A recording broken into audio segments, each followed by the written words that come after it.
ඉදිරි අනාගතයේ සෙට් වෙන නිවේ තවත් දෙයක් කියන්න ඕනේ සර්න් එක සම්බන්ධව. ඔයගොල්ලෝ දැනටමත් දන්නවා ඇති. සර්න් LHC එක 2040 වෙනකොට ඒක ඩිකමිෂන් කරන සීන් එකක් තියෙන්නේ. ඉතින් මේ අලුත් එකක් හරි අලුත් එකක් පටන් ගන්න යන්නේ. ඒකට කියන්නේ FCC කියලා.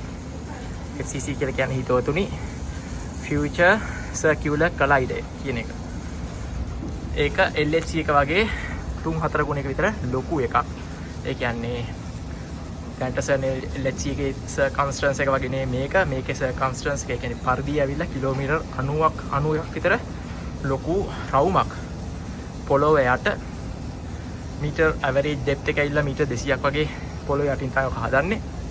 ඉතින් ඒකේ මේ feasibility studies ඔක්කොම ඉවරයි. දැන් මේ දවස්වල approval process එක යනවා. 2028 වගේ වෙනකොට තමයි ඒගොල්ලෝ decide කරන්නේ මේක funds ඔක්කොම හරි කියලා කියන්නේ funds